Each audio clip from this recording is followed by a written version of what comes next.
The tennis's sex metaphor is really kicking off. The balls are coming at my face, you know. They smack the ball at each other furiously, vengefully, looking wildly alive. I mean, you give that to an actual actor and not me, and that we could put it behind a paywall.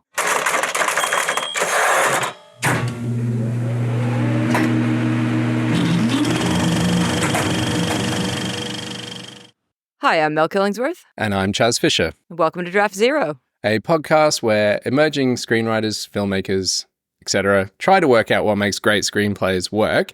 And you will have heard that our intrepid, I would have said leader, when he's feeling generous, he says we're 50-50 of the podcast, but when he's being accurate, he's more like 60% of the podcast. We are missing Stu. Stu is on show, and the fact that we have struggled to come together, we've got lots of ideas for which episode is coming next, but it's actually left open a nice little window for Mel and I to come together on do a one-shot, as Mel and Stu did while I was similarly unavailable on Fight Club. And just like that entry on Fight Club, I'm hoping that this one-shot actually sits really neatly with the work that we've just done and the work that we're about to do. So what's this one-shot on? We are doing Challenges, directed by Luca, I'm going to butcher his last name, Guadagnino. That's it. Written by, and this is going to be important because we copped a bit of flack for not having read a script in a recent episode that we did, and we are reading the script, which is written by Justin Kuritzkis. So why are we doing this film? So we've just come off a great big run, as most regular listeners will know, on craft tools for filmmakers, in particular writers, to communicate directly to the audience.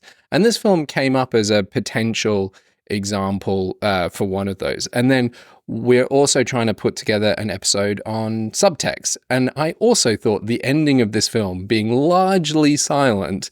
Largely dialogueless. Yeah. There's so much grunting.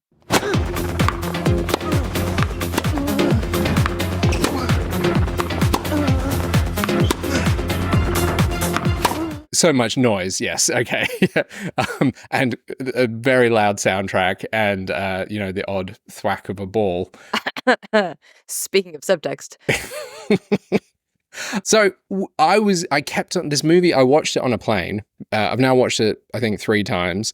And the ending of the film has burrowed into my brain. The rest of the film is perfectly enjoyable, but the ending has burrowed into my brain in a way that I struggled to understand.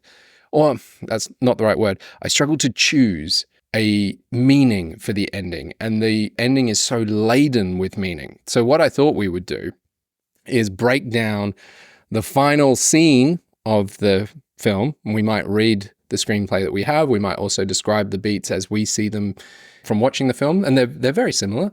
There's a couple of crucial differences, I would say.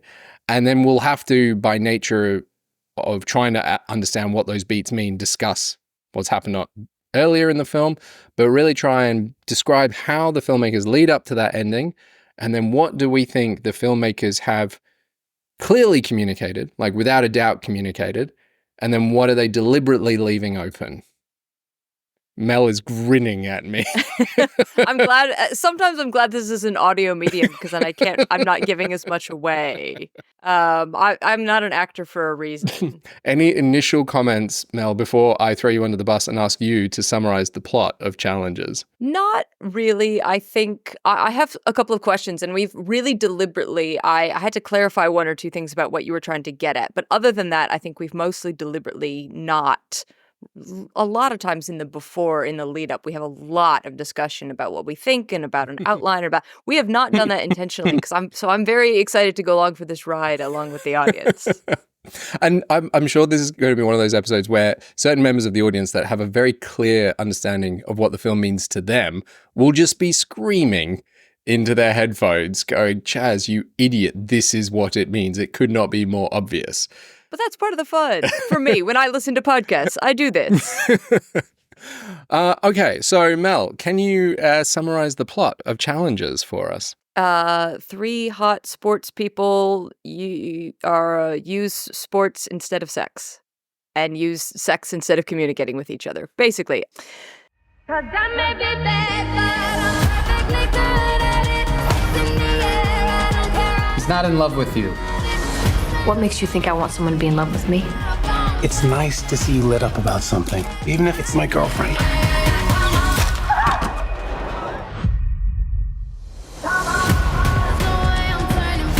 Art's got his coach, Tashi Donaldson, who also is his wife. I'm playing for both of us, Tashi. I think maybe we're disturbed by the fact that she could have been into someone like me. When we were teenagers. When we were teenagers. Hey, I love you. I know. So we've got Patrick and Art and Tashi, and Patrick and Art are competitors and friends growing up in the tennis scene, and then they go and see this other young player named Tashi, and they both really have it in for. Really have the hots for her, have it in for her. Honestly, again, this is really playing with that line of both. And Tashi really enjoys playing with that. There's also a lot of very intentional subtext about her saying, the script saying, them saying that they are in a relationship. And eventually, Tosh marries Art, and Patrick is sort of on the down slope of his career. Tashi tears her knee, is unable to continue playing tennis, and then Tashi starts trying to get both of them to play better tennis. So they're both sort of failing. They meet at this tournament, and they finally both make it to the final. The night before, Tashi goes and sleeps with Patrick and says, you've got to throw the game. You've got to let Art win tomorrow. This is going to bolster his confidence. He's finally going to be able to move on. You're already there. You'll both be able to, move on, compete bigger. You can go back to my hotel. The money just came in this afternoon. I am not here to fuck you, Patrick. You're not? No. Well.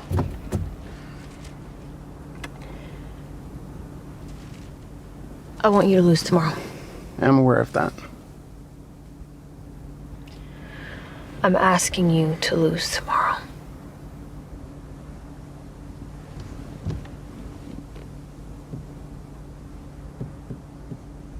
Fuck off. He's doing really well this week. He's ready to come back. He's ready to make a shot at the Open, and if he wins tomorrow, he'll know he can do it. He needs this. He needs this? Yes. What about what I need? I can't believe you do this to him.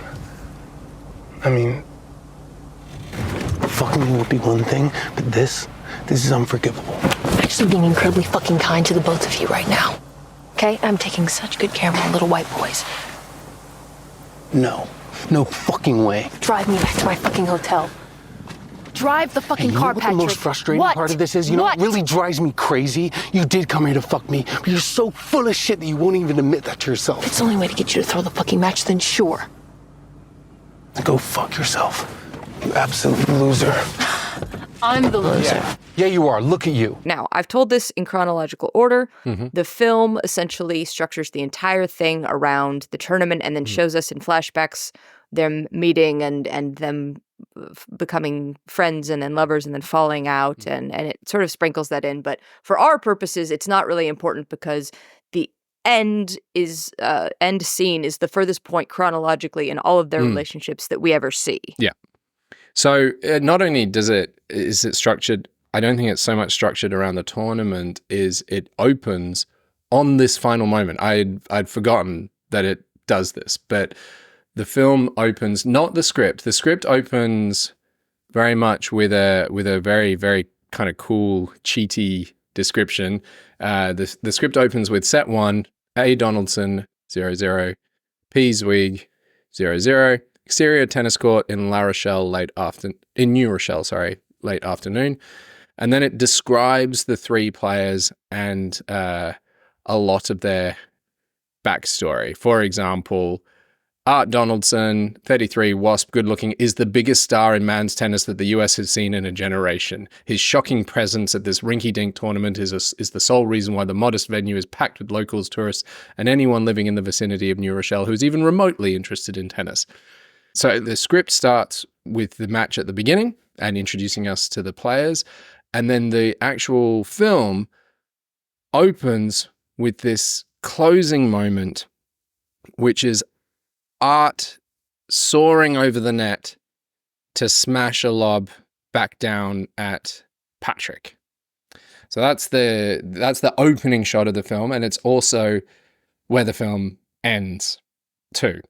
Now, I want to add, I guess, a few additions to your backstory, because yes, it's structured around. So we watch the match play out, we keep coming back to the match, and we keep getting more of their backstory to layer in the communication, or like drop in these little nuggets that add to the drama of what's going on court.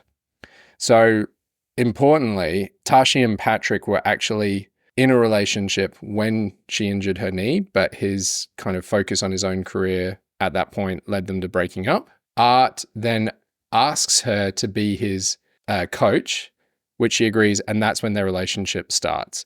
And then there's some really big time jumps wherein they get married. He wins 3 Grand Slam tennis tournaments. All of that's off screen. It's talked about. He becomes a superstar tennis player, and Patrick really is, I know he's ranked like 100 and something. There's some joke about where he's ranked in the world. Well, those big tournaments usually have spots for 128 players, so if you're ranked in the top 100, then you instantly get a spot. But everyone else has to play a sort of tournament before the tournament. Okay. Some years I make it, some years I don't. But if I win this thing in New Rochelle, the ranking will be high enough for the Open. So you'll get a spot. I'll get a spot in the qualifiers. Okay. I told you tennis is boring. And so he's had a really tough time of it. He's living in his car. When he shows up at the tournament, he doesn't have money for a motel. And Tashi has supposedly put Art in this tournament, which is supposed to be an easy win for him to build some confidence ahead of the US Open, which is the only Grand Slam tournament he hasn't won. Now, Patrick at some point in the film accuses Tashi of knowing that Patrick was playing in that tournament and deliberately entering Art into the tournament. Art can't see us together. He already thinks I planned this to humiliate him. Didn't you? Not this part. And one of the nice ambiguities of this film is that it never really says one way or another whether that's true or not. There's lots of moments throughout the tournament. Patrick approaches Tashi and asks her to be his coach for the following season. And I noted that he gives her phone number and she's like, no way in hell, walks away, but puts the phone number in her pocket. So there's all this sort of nice, juicy back and forth. They're saying one thing, but really meaning the other. And right near the end of the film, leading up into this final scene, is this final, I guess, point scene. What are we calling it? Yeah, I mean, it's a point. It's nice that the climax of the movie is actually at the end of the movie. Like, to me, the movie climax is at the point where it cuts to black, which is awesome. Yeah. And yes, Luca very intentionally doesn't show any climaxes in his films, essentially. Not even in Peaches? Climaxes between 2 people, maybe? or 3 people is maybe more accurate then. Yeah. I remember you watched this well before me. I think you saw this in cinemas and you came out saying, this film is not horny. Everyone's calling it horny. No, it is horny. Okay. No. This film is horny. Everyone is saying that this film is sexual and the sexiest film. And I'm like, it's not. There is no sex.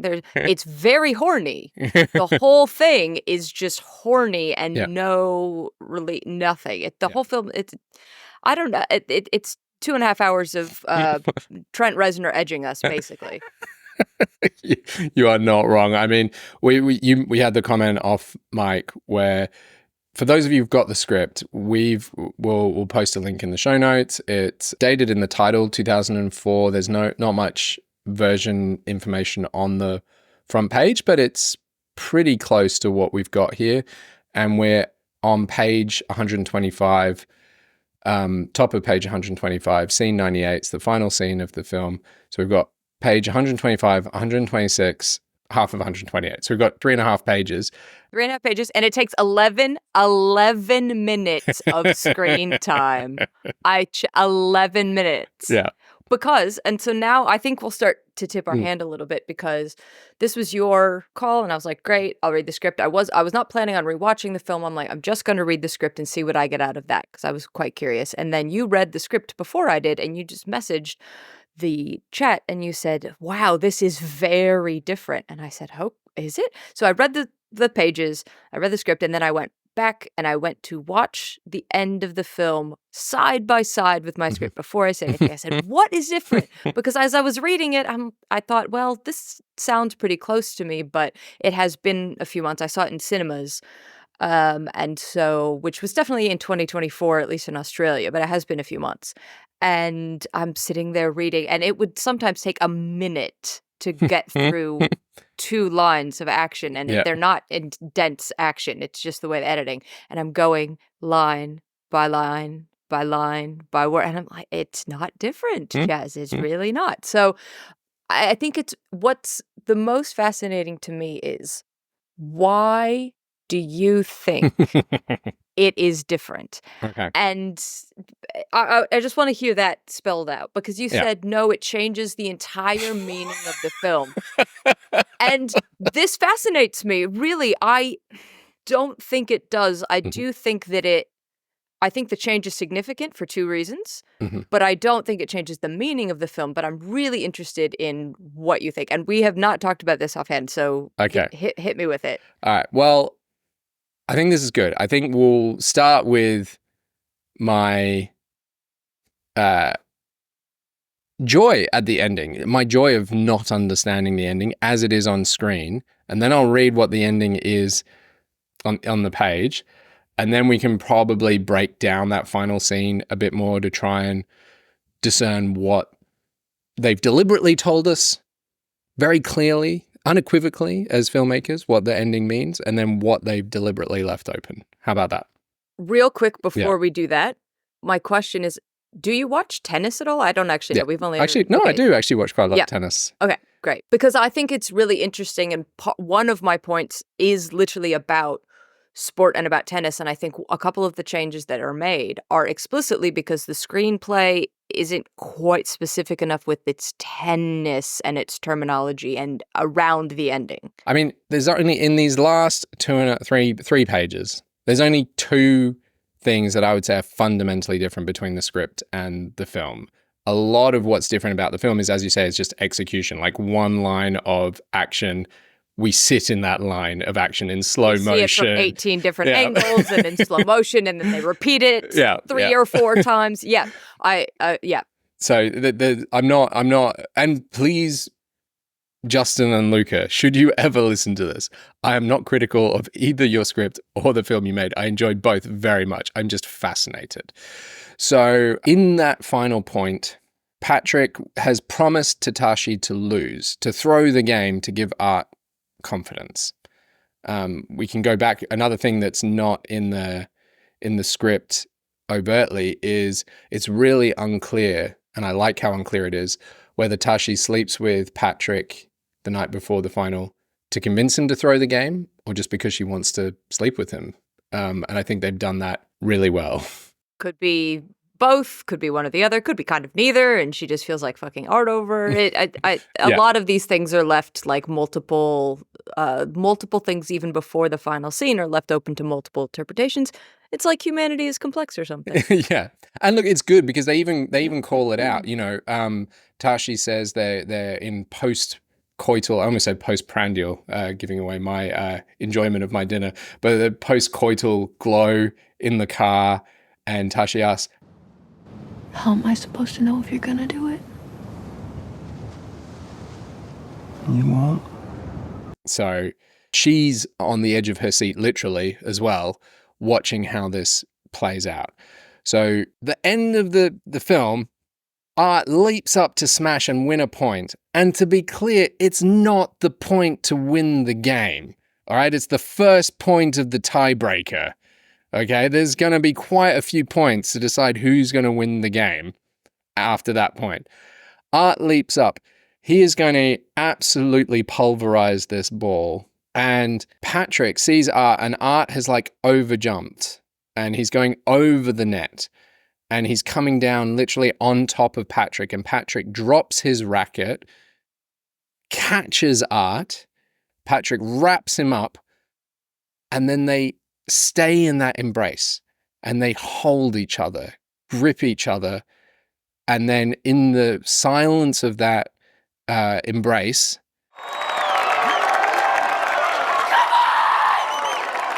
we cut to Tashi and she screams, "Come on!"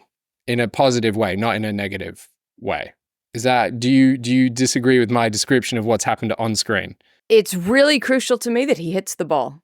Okay. And he does hit the ball, and it lands on Patrick's side of the net, because this is one of my main points. Okay, so Art wins the points. Okay. This is one of the main points for me, is he hits the ball, but in the act of falling, he also hits the net. Yeah, so he's going to lose the point. Default the point, right. Yeah. And to me, it's that is really important, and we can come back to this later if you want to continue with your point, but because of what is written and how it's very, very difficult to actually execute that directorially and visually, I think that him hitting the ball and then hitting the net executes it in a slightly different way. So I do think it's quite important he hits the ball and the ball hits on Patrick's side of the net.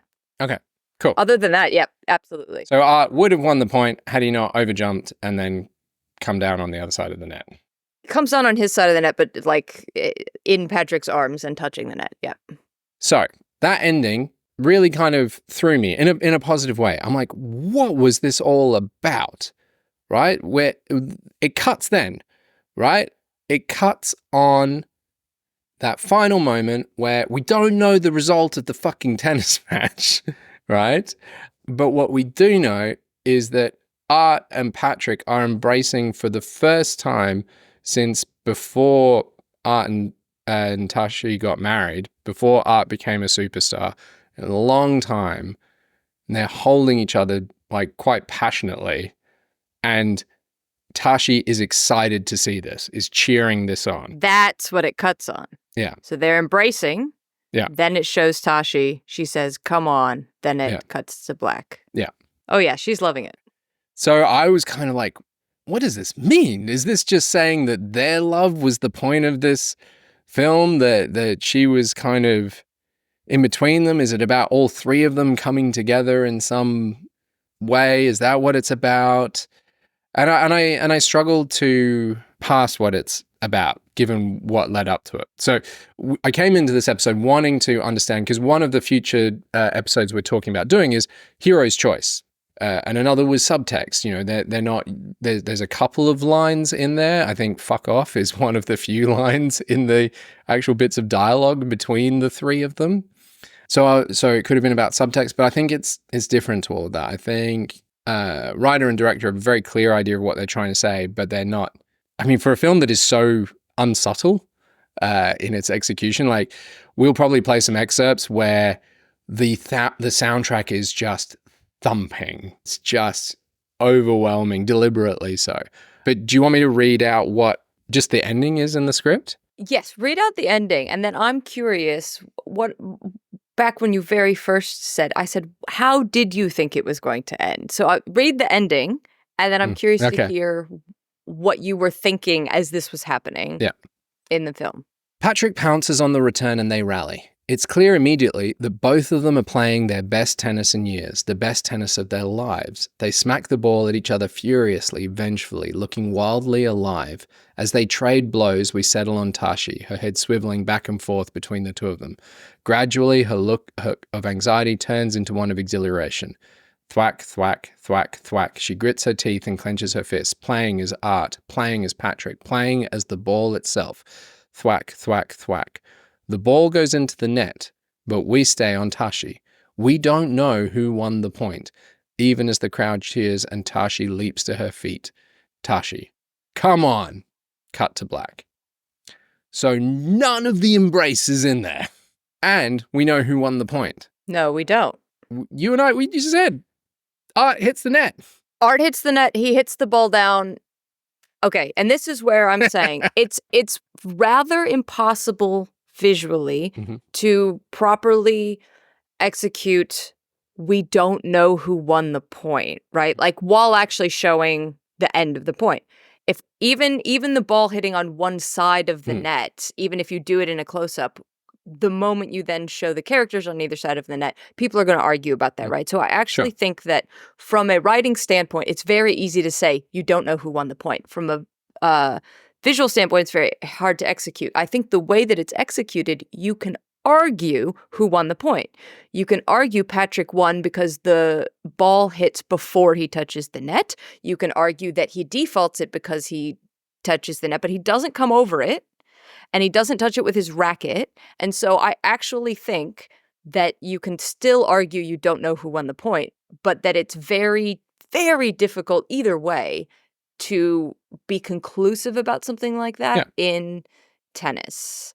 I think that part of this, especially with the way that he hits the ball while he's up in the air and then comes down and hits the net, is a directorial solve for a writing problem where it's very easy to write this on the page and very difficult to portray that without some sort of dialogue or, explanation, which obviously you don't want to do here. But I don't feel that was the challenge being set to Luca. Oh, we need to show on camera somewhat where we don't know who wins the point. I don't think that's the only reason he did it. However, I do think, and it's one of the only other changes in this scene, is there is a little bit of lack of specificity around the tennis. One of the only other changes in the scene is when the umpire says 40 all instead of deuce, because you don't say that. You don't say 40 all, you say deuce when you've tied the game there. And this is why I was asking you about tennis. Like with the point scoring,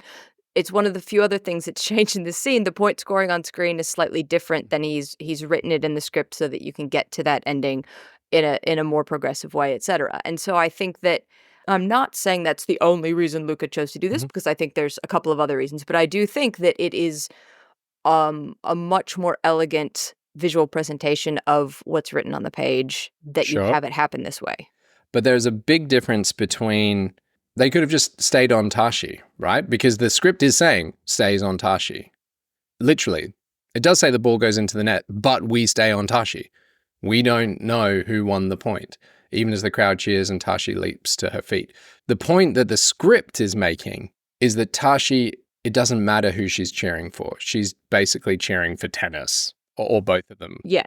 What I'm curious about is why you said this changes everything about the entire film. And so I'm curious. I may have been, in true Chas style.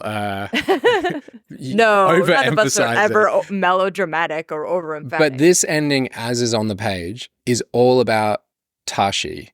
Whereas the ending of the embrace, even though it cuts back to her before it cuts to black, suddenly that embrace is such a monumental shift in Patrick and Art's relationship over a decade at least, that I'm left on that point. And I think it's cool that Tashi's still cheering it on, but she's not in the script. She's cheering on tennis, and she's cheering on that it's still irrelevant whom she's cheering on.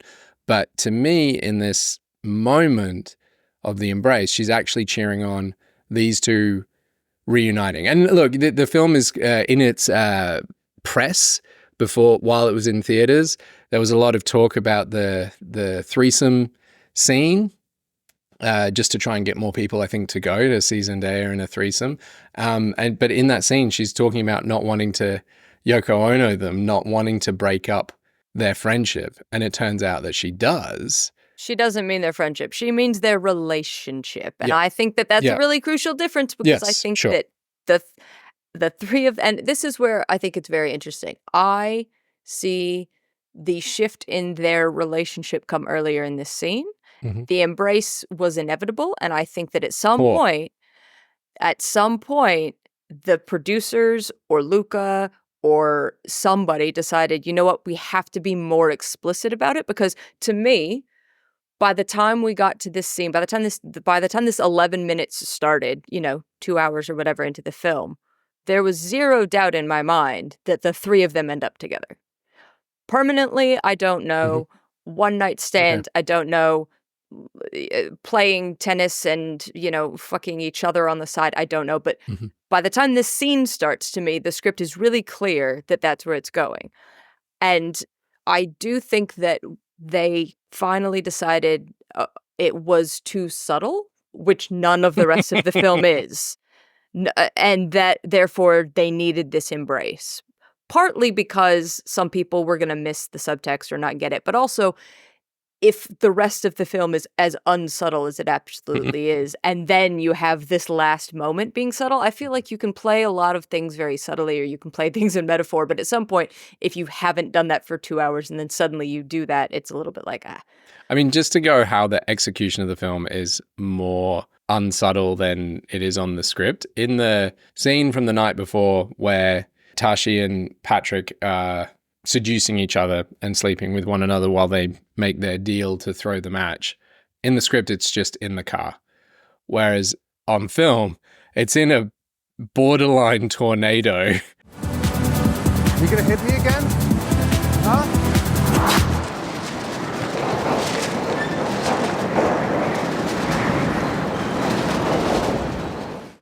They had to bring some wind machines in. It was a lot of work to make that scene over the top. Yeah. And not only that, they are in the car sheltering from this violent wind in front of a huge billboard of Art and Tashi that is in the end like ripped by the wind.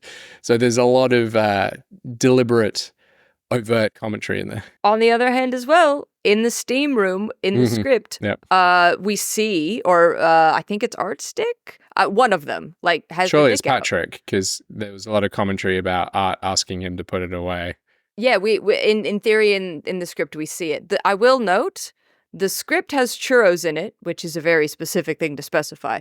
It doesn't have the glistening, sweaty Coke bottles being sucked down by both of them, but it does have the churros. So, like, the script knows what it's doing between the two of them as well as the three of them, for sure. Okay, so the big difference, I think, coming into this final scene for you and I, as we were watching it, is you were expecting them to end up together, whereas I was expecting them to explode apart. All three of them? Yeah. Like you expected Tashi to somehow blow this up. Yeah. Because they were all making terrible decisions about their relationship. So Art and Tashi's relationship had largely become based on his success as a tennis player, and that they both knew that and were like both openly talking about that. We've been doing this together. We've always been doing this together. I'm your coach. Okay, I work for you. Coach me then. I am coaching you. I'm playing for both of us, Tashi. I know that.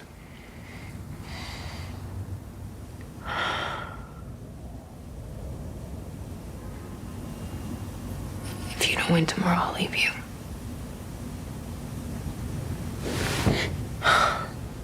I'm serious. Does that help you? So basically, how has it changed the meaning of the film? It doesn't change the meaning of the film. It would have changed the questions I would have been asking myself coming out of watching it. Okay. So I would have been like, it's deliberately making me go, Tashi is excited about one of them winning the point. Even if it had ended the way that it ended in the script where we see on her face, we hear the ball hit the net and we don't. Okay. Yeah. Yep. Because someone has won the point. Mm-hmm. And she's screaming, come on. And I'm going, it's telling us she's chosen one of them, but it's not telling us who it is. That's very interesting. So that's what I would have got coming out of the script. Whereas coming out of the film, I got still not a lot of clarity as to what the film was trying to say to me. Mm-hmm. But, maybe that's just my vanilla cishet maleness coming out here, that I just did not see them. I did not see it as inevitable that they were all going to get together, that's what this was building to. I think maybe it's, I saw a quote after, it was a play on the quote about, everything's about power except sex. And the quote was, everything is about tennis except tennis, which is about sex. And the tropes that this film is playing with, it's incredibly, fanficky. This enemies to lovers, and the closest thing to love is hate. Mm-hmm. And they're hate fucking each other except with tennis and all of that sort of thing. And I thought that the tropes were so, and I think maybe it is that, I'm quite steeped in a lot of these tropes intentionally. And it's one of the most interesting things to me about fanfic is, I think that it mostly works when you have established characters, because if you write something that is only fanfic or only tropes, it doesn't really work unless you do something like Challengers, because like everything's so over the top, the score. So you could take 2.5 pages and turn it into 11 pages, and you've got the point of view shots from the tennis ball, and you've got all these other things, like something like that, where you take these tropes and you blow them up to their biggest proportions. That does work. And for me, again, who I'm always rooting in so many film and TV shows for people to end up in threesomes or polyamory situations. And I think that it's really interesting because for years and years and years, people were always rooting for something, any show to end up gay canon, and shows would put metaphors in, and shows would whatever. And like, there's still people who think Gabrielle and Xena were just best friends, at the end of this whole thing. And so for so long, people were looking for that, and it never happened. And now the quote unquote next frontiers, especially in television, but also in films, is that in popular media, people are rooting for finally someone to just say, there's a threesome, there's a polyamorous ending, there's a, happy polycular or foursome or open relationship or whatever that ends that way happily and that works. Whether or not it continues that way happily, again, like with this film, is a very different question. And so I'm always just really interested in breaking that threshold, particularly in like popcorn cinema, network television, all that sort of thing. And so I think, yes, I came into this film with that preset probably. I didn't know that much about. I try to go into films without it, but like you said, with the threesome angle and all of the press that they were doing around it, as well as just the three of them all being incredibly attractive bisexual reading, especially if you do musical theater, good Lord, actors, you kind of can't help it. And so I was probably had a predilection towards that, let's say. But for me, by the time that last scene started, I'm like, oh, absolutely. The whole thing is just one giant visual metaphor. Okay, so the screening version worked for you. Would the version as it's written on the page have delivered that polyamorous ending for you? Well, it's really hard to figure that out because obviously I already had, that experience. I think it's easier to read a script and have something in your mind be changed by the visual as opposed to the other way around, because you've had this whole one experience. However, I will say, having read the script, I think so, because there are so many verbal cues towards it. Like, there's clearly an attraction between Art and Patrick. There's clearly Tashi manipulating them, which can come across as just something she's doing for the fun, but really plays in the fact that she knows that there's all this stuff between the two of them, as opposed to just between her and them. There's the scene when they first meet and they're quite young is fairly similar to how it reads on screen. And you're like, yeah, we're in an open relationship. We don't live together, but 'cause she says, I'm not a homewrecker, right? She's talking about not wanting to break them up, and they're basically like, well, join us instead. There is some other metaphors, like there's not, like I said, there's not the Coke bottles, but the time they meet, like Patrick is like smoking and like stubs out his cigarette when she leaves, which is this very sort of, the visuals are there. That the churros are in the script. There's a couple of other things that I highlighted that I'd have to go back and look, that I'm like, I think the script knows what it's doing. I think the script is clearly signaling that there's something between the three of them. Okay, so you'll read throughout the messages throughout the script and the film were so kind of aligned and strong that it still carried you through that ending, even if we were just holding on Tashi.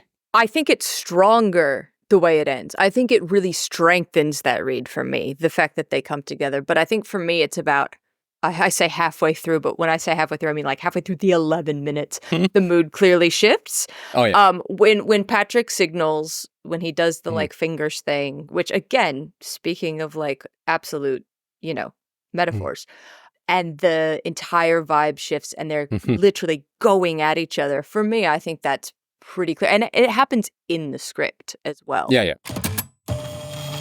This episode of Draft Zero is brought to you by Arc Studio Pro, a modern, fresh app for the screenwriting world.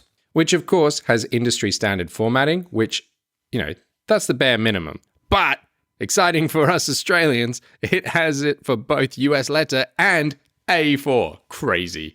And it also lets you cheat the margins, which is one of my favorite little features.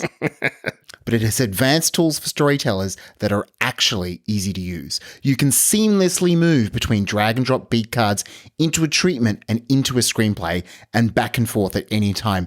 And you can color code your beats. Super useful whether you want to tag your beats for characters, narrative point of view, thematic sections, or however you want. We got to use all of that on a project where we took it back to cards and then from cards to outline and from outline to pages. The development process was intuitive and powerful.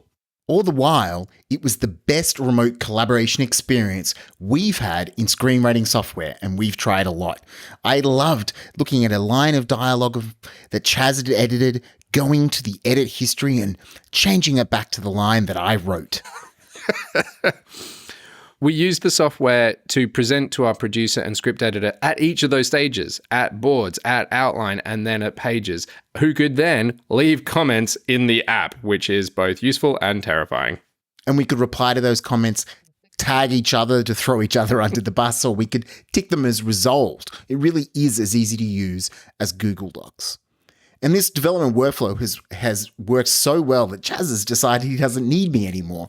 And he's using it on a solo project because it's not just from collaboration. And I know I'll be using it on one of my own projects because the development workflow really is that intuitive. We've noticed Arc Studio Pro is being constantly updated and the development team is super approachable and responsive. They've now introduced the new notes feature, which facilitates that collecting of all your scraps of ideas and allowing you to get into the flow of free writing and figuring all your structure all within one spot, Arc Studio Pro.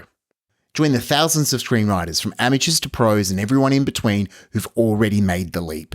Arc Studio offers a completely free plan because starting to screenwrite shouldn't cost you anything. But you can also get $30 off the pro plan if you want some of these pro features. If you visit the link in the show notes, or go to arcstudiopro.com/draftzero. That's draft zero without a hyphen. And now for the third hour of a screenwriting podcast. Except this episode is like 90 minutes. All the better for it.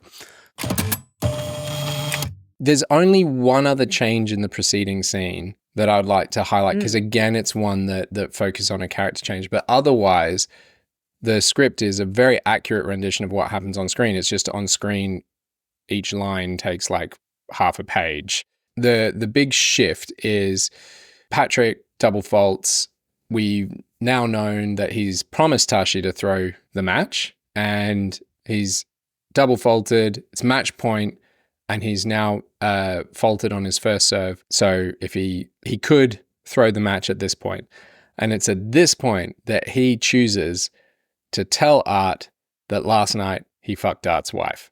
This is the top of 126. Yeah. So because they've done this earlier, so when they were teenagers and Patrick is in a relationship with Tashi, he and Art are playing tennis, and Art's like, okay, how about this? If the two of you slept together, do a normal serve. All right. I'm not asking you to tell me. I'm just saying, if you fucked, serve like me. Like you? Yeah. You know you have a tick, right? Before you throw the ball up, you place it in the exact center of the neck of the racket.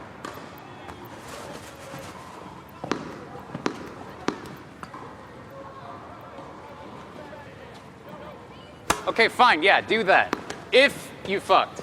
Patrick goes into his service motion again, but this time he does Art's service motion just like they were when they were 17. So the script is even re-emphasizing that what Patrick is doing is like, this is not subtext, this is text. Even though there's no dialogue, there's absolute clarity here in this moment that Patrick is communicating to Art that he's fucked Tashi.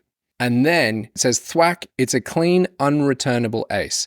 Art doesn't even move for it. He just stands there. Now, I'd say a subtle difference there is it just shows Art. The film focuses on Art not moving. We don't know it's a clean, unreturnable ace. So it goes back to Deuce. Neither man moves. They stare at each other across the net like gunslingers in a western. Tashi looks back and forth between both of them, no idea what's going on. Art looks over at Tashi and then back at Patrick. Patrick nods. Now, at this moment, Anna had also seen the film on the plane, but we were rewatching it again last night, and Anna's like, oh, does he nod? And then Patrick nods. So Art has sought Tashi's confirmation, and it has been confirmed not by Tashi, but by Patrick being a sleazebag once again. I've got to say, they stare at each other across the net like gunslingers in a Western. I mean, hot. Yes. Right? Yeah. Like, it's clearly moved into that sort of, homosexual standoff. No. And heightened. So the script is doing a little bit of what ends up on screen, but Luca takes it and turns it up to 11. Art then says his one line of the scene, which is "fuck off." Patrick smiles. The umpire calls a code violation. There's some grumbles in the crowd. Patrick moves over for his next serve. Art doesn't move. Now, actually, there's one additional moment that they've added on screen. The umpire says, Art, and then Art in the film says, and this is not in the script, says he can just serve. So Art is giving away the point. And then the umpire says, you have to get into position. So Art then moves into position. And then what happens on the page is Patrick goes into Art's service motion once again, thwack, another ace, game to win. That's on the page. What actually happens in the script is that Patrick underarms the ball over. Doesn't hit an ace, underarms the ball over. Hit something that I could return, but intentionally. Yeah, and Art doesn't hit it, right? Again, intentionally. So what they've done with that moment is they've given Art 2 additional character beats. So what they don't have in there on the page is in the moment where it says Art keeps looking at Tashi, he actually, on screen, he stops looking at Tashi and looks down and starts dribbling sweat in slow motion over the camera lens, but it's a very long beat. I think the first beat of that, Art moves over for the return. Again, I think that's something, if you don't follow tennis, you're not quite clear what's just happened, that he's let him serve that. And so I think that's a point. But when he says he can just serve and he hits that underarm, that is just... immediately you're so clear. And so you're right. It's giving him those extra character beats. And he's basically saying, catch up. We're going to come to even ground. Like you catch up with me and we're going to start completely even, completely fresh and go for it. Yeah.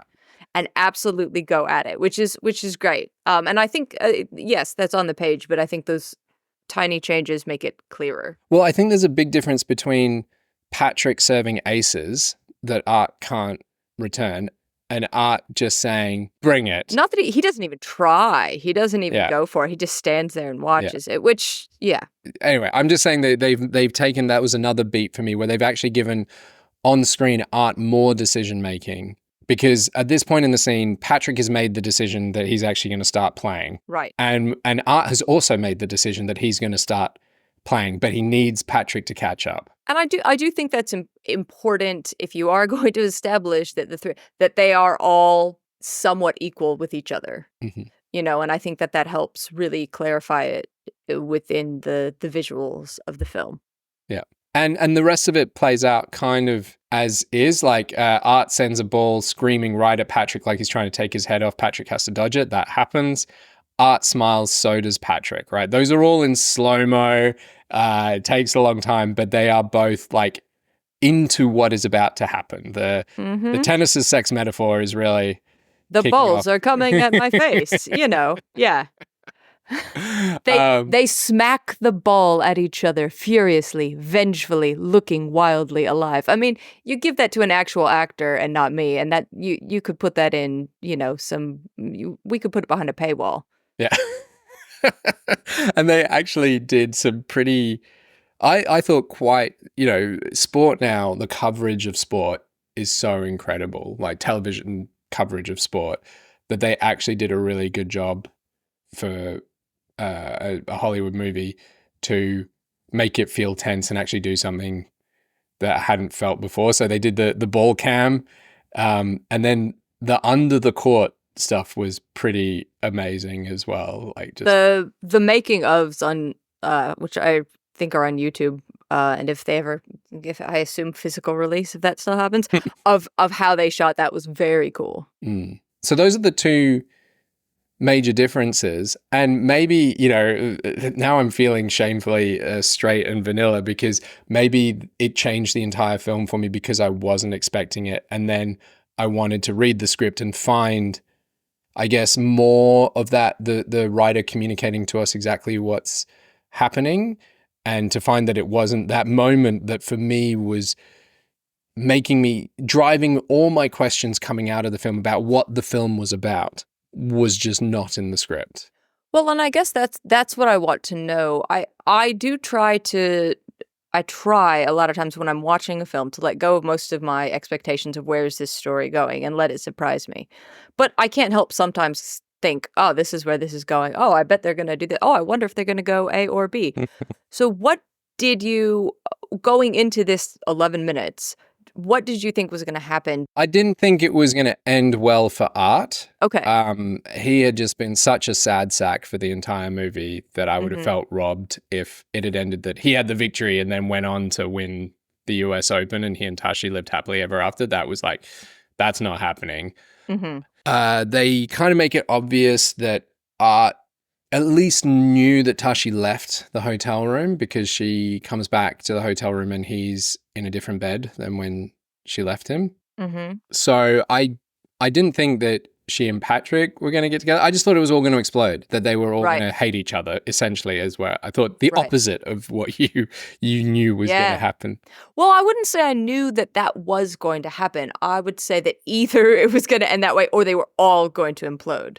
Like either it was going to be all three of them or none of them would ever speak again, like sort of thing. But maybe they would have one last, Yeah. So look, I also don't know. We don't know if this is the shooting script. They may have rewritten the shooting script. So this is not to like say Justin did not do the things that we're saying that he should have done. But this script is very close to what is on screen. A lot of the other scenes are as well. My guess is that this is probably the last version. Yeah. And it is still really great. Like, the descriptions that we've read out is almost that perfect amount of just writing what happens with a little bit of flavor that has allowed the other filmmakers to really run wild with it. Are we going to talk about the meta subtext, which is that Justin's partner wrote the other famous film about about three people all in love with about a love triangle, basically, which is also interesting. Sure. Because I didn't know that going into this film. That within a year, these two highly successful films. So we're talking about, is it Celine Song and Past Lives? Yeah. Yeah, I didn't know that going into the film, but I knew that reading the script, which I just think cannot help but color it that they were both so huge and both about variations on a theme. Yeah. And both happen to be male, female, three-way relationships. Are they both working this out through their art in two wildly different ways? Who knows? I think part of the reason why I thought everything was going to explode is, part of me was colored by the press around the film, because Justin in all of his interviews said he was inspired by Serena Williams losing a point for being coached from the box. And so I was just waiting for Tashi to coach one of them from the box for that to happen. So yeah, I think we obviously bring ourselves to ourselves and the weird corners of the internet and or script readings that we do into everything we watch. Well, then let me try and wrap this up into a more, I guess, tangible draft zero fashion, because we've gone over the interactions of the scene, because really, like, right up until that final point, the interactions, even though they are largely dialogueless, are super clear. Patrick tells Art that he screwed Tashi again. Art confirms this silently with both Tashi and Patrick. Art, I feel like, initially is angry with the fuck off and the code violation, feels betrayed. But then both of them clearly decide to play for real and to play for everything. And there is a line in there that we haven't read out in the script, which is in between, but just before the tiebreak starts. So Art has given away those 2 points. They're about to play again. And it says, Art looks over at Tashi, who is looking at Patrick. Tashi feels Art's eyes on her and looks over at her husband. He can see now that she understands exactly what's happening. I really like that because that's all about the characters. And even if the person reading it doesn't understand exactly what's happening, then that's still an accurate thing that people can play. Mm-hmm. And then it goes to both men look at each other across the net and in underline, let's really play now. And all of that comes across so loud and clear in the script, and it goes right up to the end. So let me ask you some questions about the ending. Do you think that Art or Tashi or Patrick make a choice in that final moment? I think Tashi had made her choice before. Which was? Which was whomever lived up to her expectations of them, she would move forward with, whether that was one or both or none of them. Which is the decision she made at the beginning. Yes. In the three-way scene, she's like, yes, whoever wins tomorrow, I'll go out with. Right. And for her now, winning has shifted slightly. It's not just whoever wins the match, it's whoever like actually plays up to what they can do. So she made that decision before this match, and she could leave with neither of them, one of them, both of them. Okay, but how does that gel with her the night before telling one of them to throw the match? Because okay, just I'm not trying to. No. This is where I think it's fascinating and it gets really complicated, right? Is because I think she's convincing Patrick, right? You could win this either way. Throw the match and move on. How he does that, and I think that she actually doesn't want him to. Right? I think that she wants him to choose. For her, it's like, if you would choose tennis over having me, then that's the only thing that makes you worthy of having me. Because it's always been her thing. Like when she injured herself and was unable to play, like that took everything away. So I think she actually doesn't want to. And then when Patrick gets mad and starts playing, I think she knows that I don't know that she knows that Patrick will tell Art, I had sex with your wife. But if Art realizes that Patrick's trying to throw it, or if Art realizes that Patrick's up with Tashi, or if Patrick just gets mad because he's actually, if Art gets mad because he's actually being beat by Patrick, either way, if Art steps up and does what he does, which is respond in this animalistic, I'm going to win it all, I'm actually back sort of way, then she'll move forward with him as well. So I think Tashi's made her choice previously to the thing. I think Patrick makes the choice that in the moment feels great for him, which is like, I'm going to tell you that I fucked your wife and I'm going to try to win anyway. And I'm going to, he's a delightful sleaze the entire time. And I think Art makes the choice. I think that's what's really strengthened, like that bit that you read out that's changed, where he lets Patrick win those 2 points, he lets the one go. He tells the umpire, let him serve. He says, get equal with me so I can beat you. Yeah, Art makes a choice to let him back into the match for them both to play. But in that final embrace, is he choosing something, or is that just being overwhelmed? The final embrace is interesting because the final embrace is Art getting carried away and coming up over the net to attempt to win the point, because that's how in it he is. And Patrick responding just on instinct. Like if your competitor's basically about to fall on you, it is complete instinct to catch him, right? Whether or not it's to preserve yourself, whether or not it's to keep him from breaking his neck, whether or not it's just because like, I don't know what else to do, but like, yeah, and put my hands up and stop you. That moment is so instinctive. And I know that it's played out in slow-mo, but in reality, it happens in a split second. And I don't think that you can say that him falling on him and him catching him is making a choice. Then they stand at the net and hold each other for a moment. That's a choice. And that is, I think, a simultaneous choice by both of them. Yeah. It's not even necessarily it's a simultaneous acknowledgement of what's happened in the last 5 minutes. Yeah. I think not to get all, I mean, we did a whole, I think we've done 2 episodes now on distinguishing between choices and decisions. The reason why I don't think it's a choice in this final moment is that they're not presented with an option. Right. Right? They don't like end up in each other's arms, look at each other, and then embrace tighter, right? Like they could have chosen to back away and then like commit to what's happening. It just happens and they... Yeah. I think it's an acknowledgement. Yeah. Yeah. So do you think Tashi's cheering of come on is a choice? Absolutely. I think that she's got her answer. Like she came in saying, I need to see something from both of you, and she's seen it. Come on is an acknowledgement of what she already decided, long ago. So the hug is an acknowledgement. Her saying come on is an acknowledgement. Yeah. Okay. So this is all going to building up to, so the 2 other questions I want to ask is what do you think the characters are feeling in that final moment? And then we're just building up to these questions because it's such a subtle change between are we hanging on Tashi or are we seeing what's happening on court, right? And I think it has such big ramifications because we wouldn't even be talking about Art and Patrick's choice if they'd shot what was on the page because we don't see anything.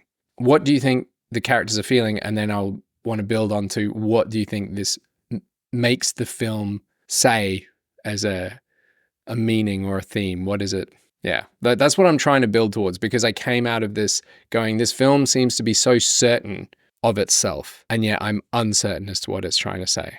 What do I think the characters are feeling? One of the things that I really enjoyed about seeing the film in cinemas is that it makes you feel like playing sport feels, where you're feeling a lot of things all at once. You are frustrated, you are angry, you are hyped, you are elated, everything hurts, and yet you somehow feel nothing. You've got this adrenaline where you understand that you are going to, have a giant bone bruise tomorrow and yet it's kind of at a distance.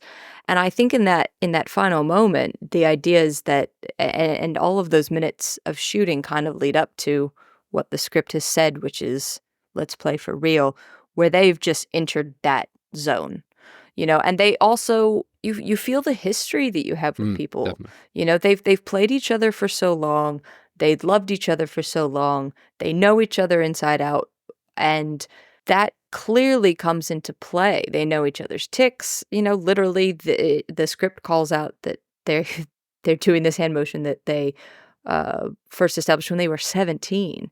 So you have this history.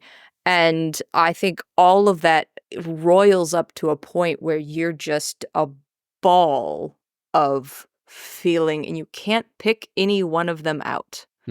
And I think it's really what's fascinating to me about sport movies, and I know I'm kind of getting a little deeper than your question, but sport is one of those things where you're always saying, I could lose this at any moment, which is exactly what happens to Tashi when she does her knee, which is what is happening to Art in his career.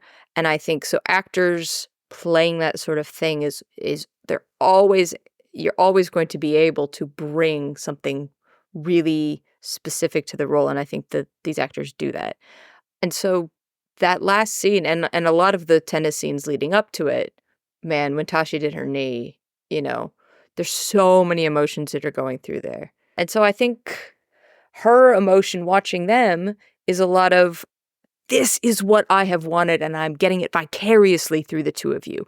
All I wanted was to be able to play at my peak, win or lose, have those things. I can't have them anymore, but now I can vicariously experience that through you, which I haven't been able to do for a few months because you fuckers have just been throwing your talent away.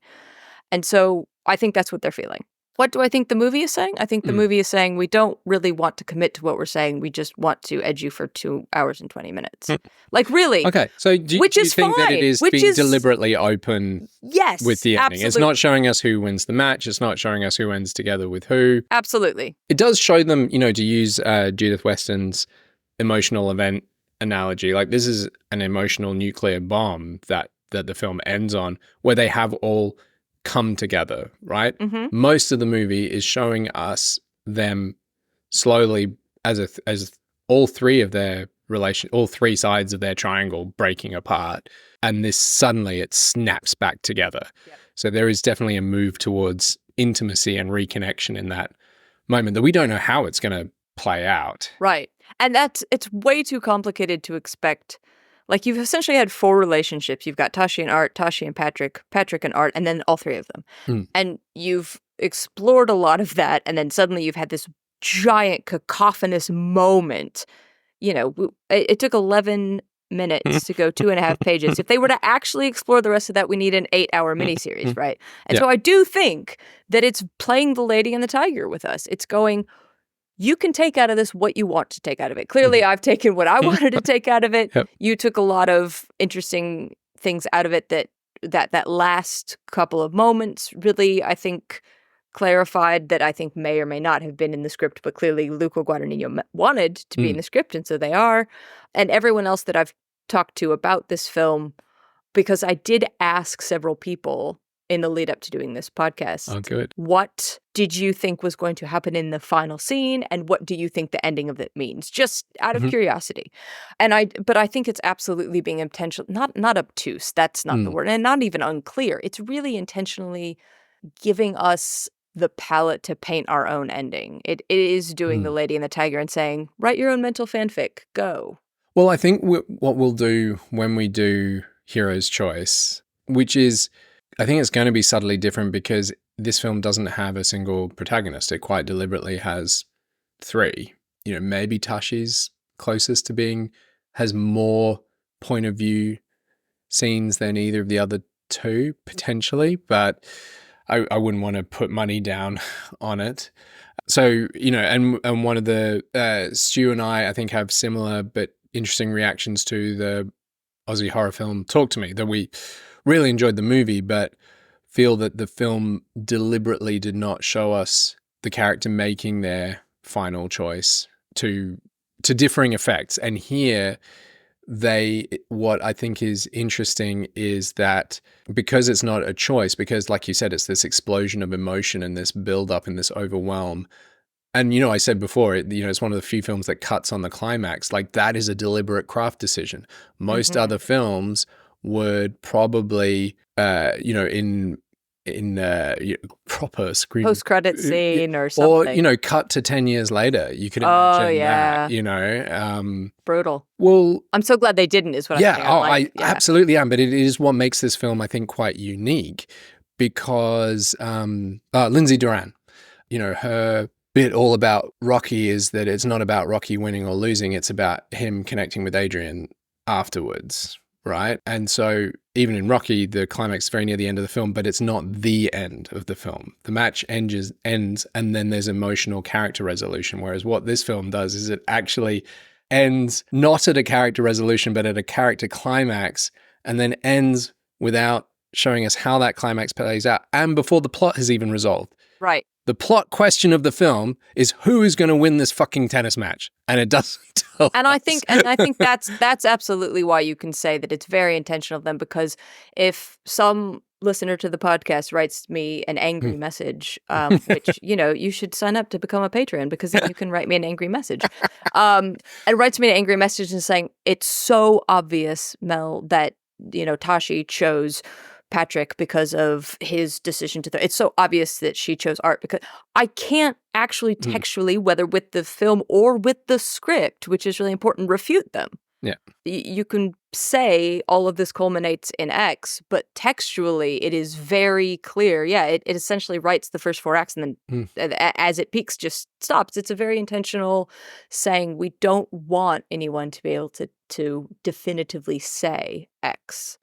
And so maybe why I'm struggling with this, and I'm sure Stu would have some quip about my emotional regulation or dysfunction here, but maybe I'm so struggling to intellectualize what the film is about, whereas the film has very deliberately left us in the emotional turmoil and just gone, there is no reason. We just wanted, as you said, to edge you for 2 hours, bring you to climax, and then walk away.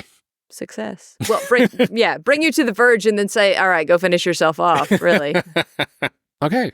I hope listeners get something from this. I certainly think that from my learnings, my key learnings is this reiterates one of the, we did an episode long ago about the effect of not showing choices or decisions being made on screen, like particularly, I think it was in the Game of Thrones, the Battle of the Bastards scene, that we didn't see a lot of the character decisions in that, and whether they happened on screen or off screen made a really big difference. So I think the ending of this film is an interesting reiteration of those choices versus decisions. I think that it's possibly one that we might reference when we come back and do subtext and heroes' choices, because what I love about this is they're actually being very overtly textual in a lot of the dialogue scenes. Like, Tashi asks Patrick to throw the match. Patrick says, "You came here to fuck me." Tashi fucks him. Tashi goes, "How can I trust you?" He says, "You can't," right? They're talking, there is no subtext there. But below all of that, even though they're talking about it expressly, you still don't know what decisions they made. Did Tashi fuck him because she wanted to fuck him? Did Tashi fuck him because she wanted him to lose the match? Did Tashi fuck him to fuck with his head so that he loses the match? We don't know why they made the choices. Yeah. Yeah. Even though they're talking about why they're making the choices, we can't trust them because they're not good at communicating their feelings. They play tennis instead. Yeah. They play tennis instead of communicating their feelings. I think it's because they don't know. I mean, we've made jokes about each other, I think, when we were talking about Fleabag and us, like, not being aware of what our own emotions are. And I think that's, like, this is a pretty amazing example of three characters who have so little emotional insight into their own motivations that's what makes them fascinating to watch, that you don't know if they're lying to each other or lying to themselves or actually being telling the truth. So that's pretty astonishing. And I guess, yeah, the big one is that structural decision to, what if you ended on your climax and didn't resolve it afterwards? What impact does that halfway have? through the climax? Yeah. I just looked it up, by the way. It is a 2 hour and 11-minute movie. So it's a 2 hour movie with an 11-minute climax, basically, and then cut to black. Yeah.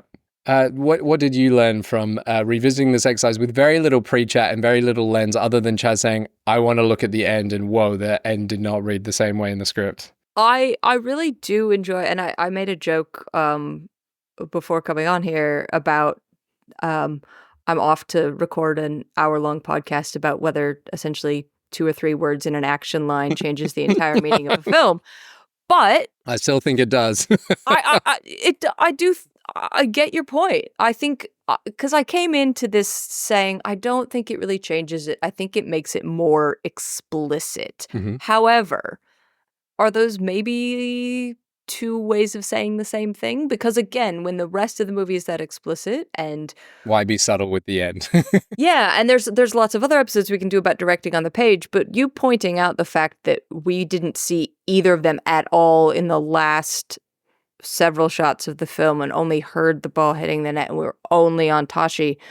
I do think then saying that it's not just that she's excited about it, is that they're literally embracing where they've come to, literally acknowledging, because I still do think that the whole scene in the lead up to the embrace is clear to us, the audience, but them embracing is them saying, we are recognizing this, everything that's just happened. And so, yeah, I do think that it is a really significant for the better change. And it's so minor in a scene that plays out beat for beat, almost exactly word for word, this way the script does. To be able to change something that small, which, you know, is only going to give me more existential crises about agonizing over every line of my own script. But it does show what those like very small rewrites and or directorial decisions have. Yeah. It makes me, now comparing these two scenes, it makes me wish they'd pushed it a little further and gone down the path of the Serena Williams where Tashi actually got actively involved, because I love that it ends on her. I love that it ends on that, her screaming in support of them embracing and playing the best tennis of their lives. But it was a lot of her just like looking back and forth, whereas everything in these final few pages, all the choices are with Patrick and art. I get what you're saying, but I do think that her being involved would read as her making a choice between them, and that she's had to have made her choices before this scene because it would feel so awkward if she had to have the exact same type of moment with both of them. And if she only had that coaching from the side moment with one of them, I do think that that then gives someone, coming on to write me an angry message, a textual reason to say, well, obviously she picked Patrick because she, did this when he won a point, or obviously she picked Art because she yelled a piece of coaching advice to him. And so I think that it might have been seen as weighting one side of the scale or the other. Yeah. Oh, well. Thank you very much. This was fun. This was fun. A little bit unusual, to be honest, for a Draft Zero episode, but I really enjoyed it. In what way? Well, in the way that mostly I just sat here and talked about feelings and fanfic and asked you, what did reading the script make you feel, as opposed to having done hours and hours of homework and breaking things down. But is this not the perfect film for that kind of it is look, we're method podcasting. And I do think this is going to be something that we refer back to in later episodes when we talk about final choices in movies, when we talk about subtext and text, and whether that is even a thing, not to bury the lead on the thesis for that hopefully upcoming episode. Spoilers. But thank you very much, Mel, for being up late on a Sunday night. And thank you, amazing listeners, in particular our patrons who do bring you more Draft Zero more often, which is a miracle for such an infrequent podcast. But in particular to our top tier patrons, amazing thank you to Alexandra, Jen, Jesse, Crob, Lily, Malay, Paolo, Randy, Sandra, Thies, and Thomas. Thank you so much, guys. Really appreciate it. And everyone go away and find your own tennis equivalent so that you too can have sex in public with multiple partners. Excellent. I hope you all feel like arguing with either Stu or myself about anything on this episode or anything in general. And you can find many ways of getting in touch with us at our website at draft-zero.com. At the website, you'll also find the show notes for this and all our other episodes, as well as links to support us and spread the word for free via a rating and review on Apple Podcasts. Very important for spreading the word. Or if you think that what we do here is worth $1 or preferably more than $1, then you can also find links to our Patreon page to support us getting these episodes to you quicker. Thanks. And thanks for listening.